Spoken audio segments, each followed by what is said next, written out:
this guy who's waddling towards me was not the guy that was on the, it was on his profile. He's so true. He was waddling down the street and he waved to me, so I thought, no, that's not him. And You have that moment, like, no, that can't be him. And I'm not good at the poker face, so I sort of saw him and thought, recoiled. You're now tuned in to the conversation. For her, by her. Thank you for tuning in to the Conversations official podcast. I'm Frances Draskow. I'm a fashion and travel photographer and the founder of SoSheTravel.com. And I'm really excited to be part of this amazing female movement. And I am surrounded by some of those accomplished women today. So I'm going to let them introduce themselves. Over to you, Robin. Hey! Now, I can't wait to get started. It's just such a nice opportunity to let the world know what you think, you know. I mean, I think I do it daily, but you know, it's an official way of doing it. So I am Robin Richford. I'm Scottish, as some of you might know. Some of you might not know. Really? Some people might not pick it up, so yeah, we're just going to put that out there. I'm a presenter, so I spend my life talking, so I've finally managed to turn what I do anyway into a career, so that's handy. And yeah, I just love life pretty much. What about you, Cheryl?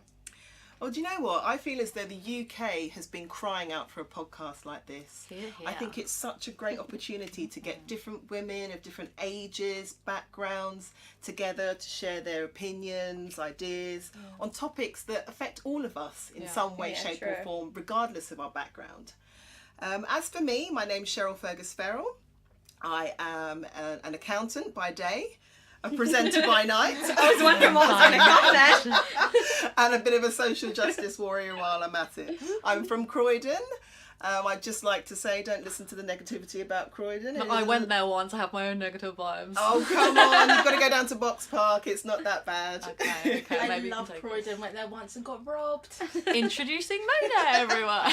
Awkward. Okay, so we aim to be entertaining and educative all at once. We'll be exploring topics that affect women from all across the world, from matters of the heart and all the way to careers and progression. To find out more about food and what we had for dinner, which is my favourite question because I'm always thinking about food because I'm a massive, massive foodie. But I do have a real job. Food is key. Food is bae. It's my life. I can eat all the time. But I do have a real job. Stop. It is bae. I love it. And I'm a good cook. I find that people who are foodies can't cook, but I can cook. Well, that's an added bonus then. At least you're not, I know.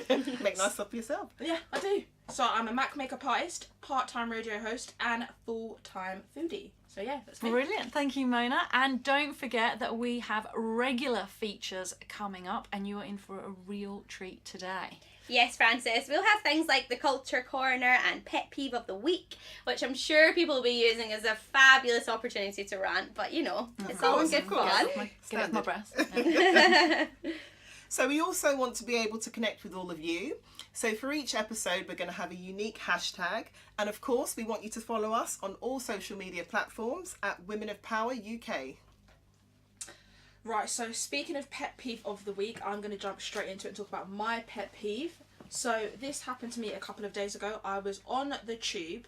I'd come off the train and I was walking down the platform. Everyone's very aggressive. People get on my nerves. And I thought the tube was your pet peeve. Wow. No, this man was my pet peeve. So he stepped on the back of my foot the first time and I thought, okay, right, I'll be a good Samaritan, let it slide off. Second time he stepped on my foot again, then I turned around and gave him a look like... The look of death. Yeah, it's literally like, behave. Third time, he took my shoe off. And you think he would have stopped and been like, okay, this is my bad. Oh no, he carried on walking and I had to fix my shoe. So I pulled him back. I was like, you took my shoe off? Yes. Did you actually physically grab him Yeah, I back? pulled him back, 100%. I was like, you took my shoe off. And he was like, oh, like, I'm so sorry. But I was like, yeah, you should be. Put my shoe back on. Happened to me again. Same day. No. Different person. Different person. Well, the same guy. He's just coming up to you. He's just like following you around trying to take a shoe because he doesn't know how to talk to you. He was like, how do I say hi? Oh, take a Maybe shoe she'll off. pull me up again. Chic. Well, That's my mine's pet peeve. kind of similar, but only in the sense of it happened on the tube. So this happened to me a few days ago. I was at Victoria Station, just about to exit the barriers, and there was a lady behind me who approached the ticket guy, and she said, oh, I'm looking for the district line. And he said, oh, well, you've already buzzed in now, so you've tapped your Oyster card. You're going to mess it up if you go out again. You can follow the signs along the platform. And the general tone was just quite aggressive and very dismissive. And it was quite obvious that she was foreign.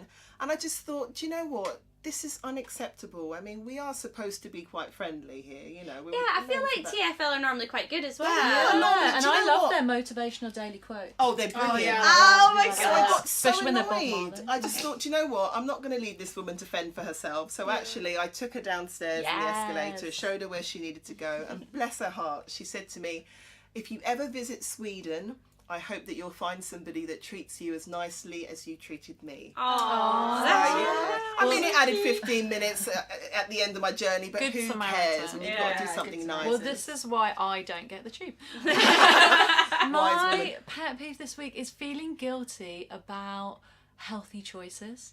So I was really excited this week to finally find in my local supermarket some non-dairy Ben & Jerry's, which I've been trying to look for ever since they announced it. And I got it's like this peanut butter brownie. It's delicious. So I'm feeling like pious and like a totally a healthy option, no sugar, but it's delicious. And then I start reading up about it because I'm just kind of annoyed that it's not in my local shop. And it's owned by Unilever or Unilever, I don't know how you pronounce it, Unilever. but they do animal testing and they're like the worst ethical company in the world with the least amount of ethics. And now I feel guilty about buying the vegan Ben & Jerry's ice cream, and then someone on the internet said, oh well, if you don't support these vegan initiatives, then they'll just keep selling animal products, won't they? And they'll keep doing that. But then still I'm kind of funding that by buying into it. I'm sick of feeling guilty for trying to make the right choice, and that's my pet peeve this week. That's heavy, That sounds good, But actually. like 'cause every time I yeah. Google it, I'm like, oh no, see, quinoa's ruining Peru. Can't have quinoa anymore. You're going to be starving. You literally won't eat anything No, if you worry It's about space these food. things, It's the will you? future. But I like the idea of the non-dairy because I'm lactose intolerant and I always struggle with desserts. So yeah, you'll have to give me the name of that later. Now, I don't really have a pet peeve this week. I don't know whether I was just like enjoying the sunshine and was just like, I'm not going to let anything bother me this week, or I was just spaced out, which is probably more likely. But yeah, so I was just kind of wandering through my life this week. I don't really have a pet peeve.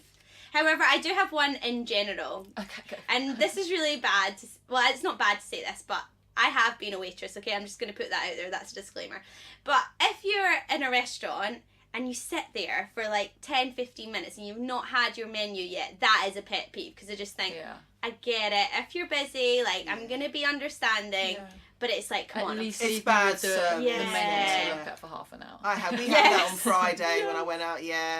15 minutes for that, and then you feel guilty at the end. You think, well, I should really give them a tip, but then there's part of you that thinks, but the service wasn't. Oh no, good I get enough. arsey from the start. If they're slow with that menu, that's probably the only kind of service that will really annoy Drinks me. take That another menu. 15 minutes. Yeah. It's like, Well, And you're hungry.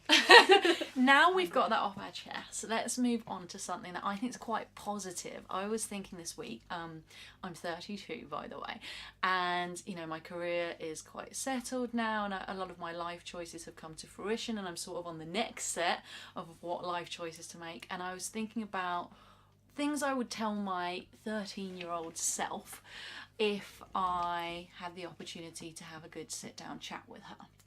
So the things I came up with were, I've been a bit like lecturing to her, but I would say sorry quicker. When you grow up, your life will be much more about making peace than feeling like you've won. Like, you'll get balance and calm from that. And if you could just start learning to say sorry a little bit earlier, like now, things would go better for you. even if you don't think you're in the wrong. Exactly. Even if I don't think I'm in the wrong, I would say, for the sake of peace, whatever costs you your peace is too expensive. That's my 32-year-old mantra. And, you know, I would also tell her, she's probably hitting my height now, so like 5'10", that unwanted creepy male attention is not going to go away from people that are way too old but think you're old because you're tall. So stop hiding in baggy clothes indoors and thinking that'll make it go away. Like, deal with it now. Lift up your head, get out of those bloody hoodies. And I love a hoodie. Oh, I look like think I've such worn a one for goth about though. 5 So spending years. all that time indoors in libraries as well. Yeah. Oh, did not. Sallow skin. Oh. So yeah, deal with it. And also my brother would have been just born, so he's going to grow up into the sweetest person you know. So forgive him for throwing up on you all the time because you don't like your school uniform anyway. So just let it go. Oh, That's what I came up with. that is so sweet. What have you got? Come on, show me. Well, for me, I would tell my 13-year-old self, don't be ashamed of your height. Now, I was always very tall throughout primary school, towering over my friends. And you know, when you're that age, you just want to kind of be like everybody else. So, for example, in group photographs with my friends, I'd be stooping down. And any pictures I brought home and showed my mum and dad, and I could see my dad sitting there shaking his head. And I'm saying, what's the matter, Dad? And he said, you must learn to be proud of your height. Many of your friends would be so glad to be your height. But you know, obviously looking at that now, yes, I'm about 5'10" now, and I'm quite comfortable in myself. But at that age, I was so insecure. I just wanted to be like everybody else. I also had this weird thing where I never wanted to show my arms. I thought my arms were horrible, so I'd never wear. And I mean, bear in mind that I was living in the Caribbean by this point, so you can imagine the heat. And there's me in like really sort of long sleeve take the t-shirts, cardigan. and my mum's like, "You're absolutely mad. There's nothing wrong with you." And I look back on photos like we all do, and you think, actually, I look bloody good there. Yeah. If I had arms like that now, I'd be laughing. I read a quote this week and it was like, I wish I was as fat as the first time I thought I was fat. Cheryl, you are not fat. Just wear the crop tops, wear what you wanted to. So, yeah. And it's so weird because in your head, you're like, oh, I want to be the same as everyone else. Yeah. But actually, like, because I'm the other end of the spectrum, so I'm 5'2.5", so I'm like tiny. I love how you put that half in there as well. Every She's half not let that half go. I need it. When you're this height, you need that half. And I always thought, oh, I'd love to be taller. So like, I feel like you're never really happy. That's so Do true. you know what I mean? Even down to things like, you know, with us girls and your hair, like, you know, what people who've got straight hair want curly hair. You got curly hair, you're trying to straighten the life out of your hair. Yeah. It's all this kind of. That's oh, another just thing what you can other tell your people- 13-year-old self. Don't worry, YouTube will be invented and it will teach you how to do your hair. Oh, it's great, isn't it? It is great. I'm finally plucking up the courage to maybe try and do some more adventurous styles. God bless YouTube. Absolutely. So I think that I would tell my 13-year-old self, I feel like I've always been an old soul. I've always been very mature, very wise, just a lot older for my age, and I always felt old. Even at 13, I would feel old. Even till now, I'm 23, I still feel old. Like, I don't know why, that's just something that I have. So I would tell my 13-year-old self that you're young, like, have fun. And I wish I had a rebellious stage because I never did. I never rebelled. I always tried to be good and do the right thing. I never just let my hair down. You know what I mean? I never was just a kid. I was the same to a certain extent. Yeah, I was old really head a on young kid. shoulders. Exactly, and the I old just wish folks that I always had say. stories. Do you know what I mean? I wish I had like some good. I have stories now. I can give you some if you want. Climbing out the window when your mum said go upstairs to bed. Yeah, I've got loads of stories now, but I didn't have any then, and I feel like that would have developed my character. So that's something I would tell my 13-year-old self. I like that. Yeah. I think I tell my 13-year-old self, you have everything you need. So like, I mean, I've slowed down a little bit. I was going to say my old age. I'm only 25, so not really old. I'm 35. Do not say your old age. But in my head, I'm like starting to like slow down a little bit in the last few years. I was always 100 miles an hour. Like, I would study like all night, and then I'd go to a club, so I'd like go straight from like hockey to dancing, and then be studying on the way whilst eating my dinner, and then up again for school. And like, I just say that you have everything. You don't have to prove yourself every single day. Yeah. I think I thought the same thing, that like my life was going to end at 30 or something, Yeah. and I just had to do it all. And then I got to 30, it was like, oh God, I might be alive for ages. I might be alive for another 2 sets of 30 years. Yeah. I just didn't... What have I got to do now? What's the next? Oh, okay. Yeah. I need to achieve everything right away. Exactly. And when I was like 17, so a bit older than 13, I was desperate to get out of like my little town. So like from a little town like in the hills in Scotland, and I was just like, oh my gosh, I need to get out of here. And I was like so desperate, and the irony is, like, now I'm in London, I've been here for 7 years, and I'm like, oh gosh, what I'd do for a week in the countryside. Absolutely, I was going to say, I'd like to go to a farm this weekend. Yeah. what do people do when they're not running, like, for a tube? Like, oh, they're actually talking to each other. It's crazy. Yeah. But yes, I tell my 13-year-old self, you have all the tools you need.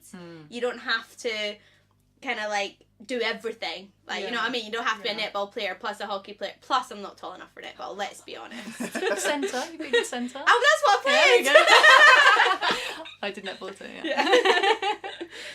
Oh, I think that, those are really nice things. And I feel like you're so much more forgiving of yourself when you look back and see, actually, you were doing all right. You know, you were doing all right, you're doing the best you can, and she got you where you are now. So, in terms of today and modern society and the world we live in, which is completely different from our 13-year-old selves, I wanted to talk about our main conversation as losing touch. Now, there are loads of dating apps, as I'm sure we all know the main ones. We've got social media. I think all of us are probably addicted to some form of social media or not. I know I have 2 Instagram accounts, and so I'm constantly checking between them. And on a kind of different note with losing touch, on a sexual note, I was reading that in Aarhus, which is Denmark's second biggest city, they have opened a sex doll brothel called Dollhouse. Wow. Right. Where each room is themed, and there are, I don't know, sex dolls which fit each theme, I imagine, in each room. And sex dolls are now, really being promoted as sort of trying to make them mainstream. One thing that concerned me about the sales pitch for this was it said something like, where all gentlemen are welcome and girls don't say no. Oh. So I was wondering what you guys thought about us losing touch with reality. Obviously, if the sex dolls and the virtual reality pool make you a little bit uncomfortable, you can just discuss the other parts. But I think it's kind of interesting how, dating apps, how are they relating to this sex doll? And are we all sort of losing touch with seeing each other face to face, or even meeting by accident over the supermarket aisle or something? Yeah. That's sad about it? Well, actually, when you said that, I was like, in my head, I mean, it's not all related, but they are kind of all interlinked. Do you know what I mean? I feel like years ago you wouldn't have had something like that because people wouldn't have been as detached. Do you know what I mean? Or, like, because we've constantly got these little machines in our hands. Yeah. And I think I'd like to just put my hand up. It's not an AA meeting. However, I do think I'm addicted. I actually do, and I thought about that today, actually. And I said to my boyfriend, we were out in the sun, and I was like, I'm not going to go on my phone today. I couldn't do it. It was so bad.